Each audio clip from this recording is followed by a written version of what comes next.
ভারতে ৩৬৫ দিনের মধ্যে প্রায় ৩০০ দিন প্রচণ্ড গরম রোদ হয়। তারপরও প্রায় ৮০% মানুষের শরীরে ভিটামিন ডি এর ঘাটতি কেন হয়? চলুন আমরা না হয় নিরামিষাশীদের কথা ছেড়ে দিলাম। যারা আমিষাশী, যারা মাছ মাংস খায়, সেই সব মানুষদেরও প্রায় ৬০% মানুষের দেহে ভিটামিন বি 12 ঘাটতি হয় কেন বলুন তো? আজকাল অতিরিক্ত ক্লান্ত হয়ে যাওয়া, ঘাড়ে কোমরে প্রত্যেকটা গিঁটে গিঁটে ব্যথা হওয়া, অহেতুক চুল পড়ে যাওয়া, হঠাৎ করে মেজাজ বিগড়ে যাওয়া, এই সমস্ত কিন্তু সবসময় বয়স বাড়ার লক্ষণ হয় না। এর পিছনে আপনার দেহে হয়তো বাসা বাঁধছে ভিটামিন ডি ও ভিটামিন বি 12 ঘাটতির মতো একটা সমস্যা। তো আজকের এই ভিডিওতে আমরা আলোচনা করব কোন কোন মারাত্মক ভুলের কারণে আপনার পুষ্টির মাধ্যমে আপনার দেহে এই ভিটামিন বি 12 ও ভিটামিন ডি ঠিকমতো শোষিত হচ্ছে না। আপনি কী খাবেন, খেলে আপনার দেহে এই সমস্ত ঘাটতিগুলো পূরণ হবে, এবং যদি আপনি সাপ্লিমেন্ট নিতে চান ভিটামিন বি 12 ও ভিটামিন ডি এর, তাহলে কোন প্রাকৃতিক সাপ্লিমেন্টগুলো সবথেকে নিরাপদ আপনার জন্য এবং কিভাবে আপনি সেই সাপ্লিমেন্টগুলো খাবেন, এই সমস্ত কিছু আমরা আজকের এই ভিডিওতে আলোচনা করব। তো আজকের এই ইনফরমেটিভ ভিডিওটা একদম না স্কিপ করে না টেনে শেষ পর্যন্ত দেখার অনুরোধ রইল। বেশি দেরি না করে আজকের এই ভিডিও চলুন আমরা শুরু করি। তো প্রথমে বলি ভিটামিন বি 12 এর কথা। আমাদের দেহে লোহিত রক্তকণিকা বা আরবিসি এবং এর পাশাপাশি ডিএনএ সিনথেসিস এবং ব্রেন ও নার্ভকে, মানে আমাদের নার্ভাস সিস্টেমকে সচল রাখার পিছনে এই ভিটামিন বি 12 এর একটা অপরিহার্য ভূমিকা রয়েছে। আপনার যদি দেহে হঠাৎ করে মুড সুইং হওয়া, আপনার দেহে প্রচণ্ড ক্লান্তি হওয়া এবং আরও অন্যান্য এরকম অহেতুক মেজাজ বিগড়ে যাওয়ার মতো সমস্যা দেখা দেয় কোনো কারণ ছাড়াই, তখন ডাক্তার আপনাকে প্রথমেই ভিটামিন বি 12 চেক করতে বলেন। তার কারণ আমাদের খাবার থেকে শক্তিতে রূপান্তর করার পিছনে প্রধান ভূমিকা পালন করে এই ভিটামিন বি 12। ভারতে প্রায় ৪৭% মানুষ এই ভিটামিন বি 12 অভাব নিয়ে ঘুরছেন। তো এই ভিটামিন বি 12 আমাদের দেহে মাত্রা থাকা উচিত 250 থেকে 950।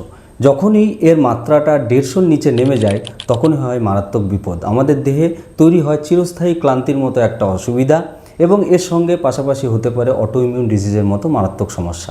একটা অবাক করা তথ্য শুনবেন, আমাদের দেহে প্রতিদিন ক্যালসিয়াম লাগে প্রায় 1000 মিলিগ্রাম, আর ভিটামিন বি 12 লাগে মাত্র 2.4 মাইক্রোগ্রাম।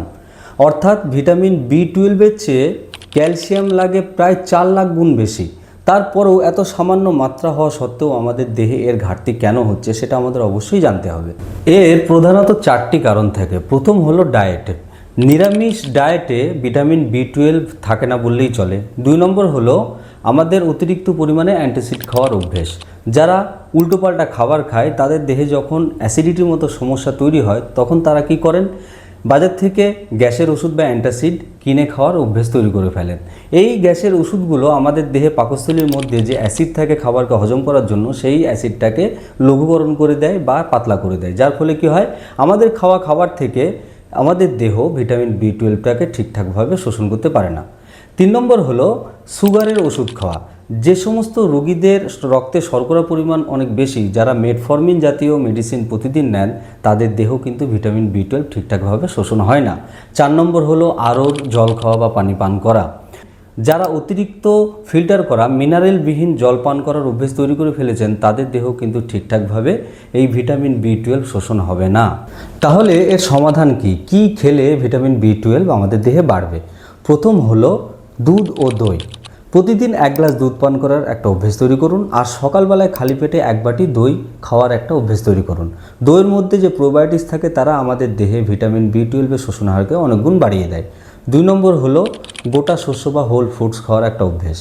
আমরা বাজার থেকে যে প্যাকেজ করা খাবার, প্রসেসিং করা খাবার খাই, সেগুলো না খেয়ে আপনি প্রতিদিন ডাল, শাকসবজি, গোটা শস্য খাওয়ার একটা অভ্যেস তৈরি করুন। 3 নম্বর হলো ফার্মেন্টেড ফুড।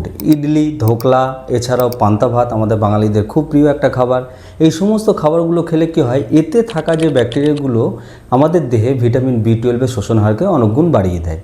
এছাড়াও 4 নম্বর হচ্ছে সজনে পাতা। সজনে পাতাতে ভিটামিন বি 12 থাকে না বললেই চলে, কিন্তু এই সজনে পাতা আমাদের অন্ত্রের প্রদাহ কমায়, লিভারের কার্যক্ষমতাকে অনেক গুণ বাড়িয়ে দেয়। দিয়ে এই সজনে পাতা, তার মধ্যে থাকা আয়রন ও ফোলেট আমাদের দেহে ভিটামিন বি 12 শোষণ হারকে ম্যাজিকের মতো বাড়িয়ে দেয়। যদি কেউ টানা 2 থেকে 3 মাস প্রতিদিন রুটি বা ভাতের সঙ্গে এই সজনে পাতার সবজি খাওয়ার অভ্যেস তৈরি করতে পারে, তাহলে তার দেহে এই যে ভিটামিন বি 12, তার মাত্রা 160 থেকে প্রায় 444 বা 450 অবধি চলে যেতে বাধ্য, এটা প্রমাণিত হয়েছে।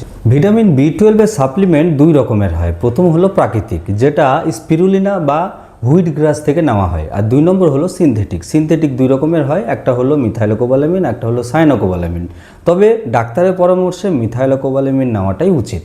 এবার আপনি কিভাবে খাবেন? দেখুন, ভিটামিন B12 হলো জলে দ্রবণীয়, তাই প্রতিদিন সকালবেলায় এই ভিটামিন B12 এর সাপ্লিমেন্ট আপনি খালি পেটে 1 গ্লাস জলের সঙ্গে প্রতিদিন খাওয়ার অভ্যেস তৈরি করুন। এবার আসি ভিটামিন ডিতে। ভিটামিন ডি কিন্তু কোনো সাধারণ ভিটামিন নয়, এটা কিন্তু খুবই শক্তিশালী একটি স্টেরয়েড ভিটামিন, যা আমাদের দেহে প্রায় 2000-এরও বেশি জিনকে সামলায়। আমাদের দেহের রোগ প্রতিরোধ ক্ষমতা বাড়ানো, আমাদের দেহে ক্যালসিয়ামের শোষণের যে মাত্রা সেটাকে ঠিকঠাকভাবে নিয়ন্ত্রণ করা, এবং এর পাশাপাশি আমাদের দেহের সমস্ত রকমের হরমোনাল ব্যালেন্সিং করতেও কিন্তু এর একটা অপরিহার্য ভূমিকা রয়েছে। এবার আসুন আমরা জানি ভিটামিন ডি এর ঘাটতির স্পষ্ট লক্ষণগুলি কী কী। প্রথম হলো, প্রতিদিন আপনি 8 ঘন্টা ঘুমাচ্ছেন, তারপরেও আপনার দেহে অতিরিক্ত অলসতা বা ক্লান্তি আসছে। 2 নম্বর হলো, আপনার দেহের লোয়ার ব্যাক পেন, হাড়ের যে গিঁটগুলো আছে, যে জয়েন্টগুলো আছে, সেখানে একটা ক্রনিক পেন, কারণ ভিটামিন ডি এর যদি ঘাটতি হয় আপনার দেহে ক্যালসিয়ামের শোষণেরও ঘাটতি হবে। এবং 3 নম্বর হলো, হঠাৎ করে মেজাজ বিগড়ে যাওয়া, ডিপ্রেশন, অ্যাংজাইটি, এরকম মানসিক সমস্যা তৈরি হওয়া। 4 নম্বর হলো, আপনার দেহে অতিরিক্ত পরিমাণে যে মাথা চুল সেটা পড়ে যাচ্ছে, আপনার দেহের ওজন আপনি খুব চেষ্টা করছেন তারপরেও কমছে না। এই সমস্ত কিছু ঘটনা যদি আপনার দেহে ঘটে তাহলে বুঝবেন যে আপনার দেহে ভিটামিন ডি এর ঘাটতি হচ্ছে। এবার প্রশ্ন হলো, আমাদের শরীরে ভিটামিন ডি কিভাবে তৈরি হয়? দেখুন, সূর্যের রশ্মি থেকে আমাদের দেহে ভিটামিন ডি তৈরি হয়, কিন্তু এটা আপনাকে মাথায় রাখতে হবে, সূর্যের রশ্মিতে কিন্তু কোনো রকমের ভিটামিন ডি থাকে না। সূর্যের রশ্মিতে থাকে আল্ট্রাভায়োলেট রে। এই ইউভি রশ্মি যখন আমাদের ত্বকে লাগে, সেই ত্বকের মধ্যে থাকা যে এরগোস্টেরল বা যে কোলক্যালসিফেরল, এরা কি হয়, রূপান্তরিত হয়ে প্রি ভিটামিন D3-তে পরিণত হয়, এবং এই প্রি ভিটামিন D3 আমাদের দেহের মধ্যে যে তাপ আছে, যে হিট আছে, তার ফলে এবং আমাদের দেহের লিভার ও আরও যে ভাইটাল অর্গানগুলি আছে তার প্রসেসিংয়ের পরই সক্রিয় ভিটামিন ডিতে পরিণত হয়। তাহলে এখন প্রশ্ন হলো, আমরা রোদে থাকছি তারপরেও কেন আমাদের দেহে ভিটামিন ডি এর ঘাটতি হচ্ছে? প্রথম কারণ হলো, আমরা সারাদিন ঘরের মধ্যে বন্দি থাকি বা এসিতে থাকি বা ছাদের তলায় থাকি, তাই আমাদের দেহে ঠিকঠাকভাবে এই সূর্যের রোদ লাগে না। দ্বিতীয় হলো, আমরা যারা এশিয়ান তাদের মধ্যে মেলানিন পরিমাণটা অনেক বেশি তুলনায় ইউরোপিয়ান। যারা উজ্জ্বল ত্বকের লোক হন তাদের দেহে যদি ভিটামিন ডি এর সংশ্লেষটা 15 মিনিটে হয়, আমাদের দেহে কিন্তু সেটা 30 থেকে 45 মিনিট সময় লেগে যায়। 3 নম্বর হলো, আপনি ভুল সময়ে রোদ নিচ্ছেন। আপনি ভাবছেন সকাল 7টা থেকে 8টার মধ্যে আমি রোদ নিয়ে নিলে আমার দেহে ভিটামিন ডি তৈরি হবে, কিন্তু এটা ভুল। তার কারণ হলো, ভিটামিন ডি ঠিকঠাকভাবে আপনার দেহে শোষণ করতে গেলে আপনাকে সকাল 10টা থেকে দুপুর 2টোর মধ্যে রোদ নিতে হবে। 4 নম্বর হলো, আপনাকে ঠিকঠাক নিয়মে রোদটা নিতে হবে। আপনি যখন যে সময়টার কথা বললাম আমি, ওই সময় ছাদে গেলেন বা আপনি বাইরে গেলেন, রোদের মধ্যে যখন দেখবেন আপনার ছায়াটা আপনার থেকে উচ্চতা কম, সেটাই হলো সব থেকে ভাইটাল মোমেন্ট। ওই সময়ে আপনার দেহে সব থেকে দ্রুত গতিতে ভিটামিন ডি শোষিত হয়। এবার আপনার যদি মুখে রোদ লাগে তাহলে আপনি কি করবেন? আপনি একটা ছাতা নেবেন, এবং এটা প্রমাণিত হয়েছে, বিজ্ঞান বলছে যে আমাদের পিঠে এবং আমাদের যে পেট যে অঞ্চল আছে, এই পেটের অঞ্চল এবং পিঠের মধ্যেই সবথেকে বেশি এবং দ্রুত গতিতে ভিটামিন ডি শোষণ হয়। এবার আপনি ভাবছেন আমি তো রোদে বসতে সময় পাচ্ছি না বা রোদ পাচ্ছি না ঠিকঠাক, তাহলে আমি কি ভিটামিন ডি শোষণ করতে পারবো না? অবশ্যই পারবেন। আপনি কি করবেন? মাশরুম চেনেন আপনি নিশ্চয়ই।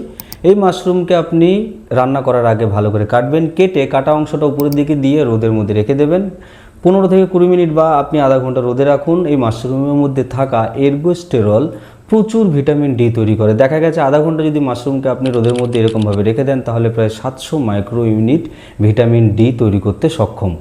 এছাড়াও আপনি কি করবেন? আপনার যদি দেহে এই ভিটামিন ডি এর লেভেল 20-র নিচে নেমে যায় তাহলে আপনি 20,000 থেকে 60,000 মাইক্রো ইউনিটের হাই ডোজ নিতে পারেন। সেটা অবশ্যই ডাক্তারের পরামর্শে অবশ্যই নেবেন, কিন্তু বেশি দিন টানা খাওয়া এটা আমাদের দেহের জন্য বিপজ্জনক, সেটা আপনাকে মাথায় রাখতে হবে। অবশ্যই ডাক্তারবাবু পরামর্শ মেনেই করবেন। এইবার গোল্ডেন রুল কি, নিয়ম কি? এটা ঠিক ভিটামিন B12-এর উল্টো। ভিটামিন B12 আমি যেমন বলেছিলাম জলে দ্রবণীয়, ভিটামিন ডি হলো ফ্যাটে দ্রবণীয়।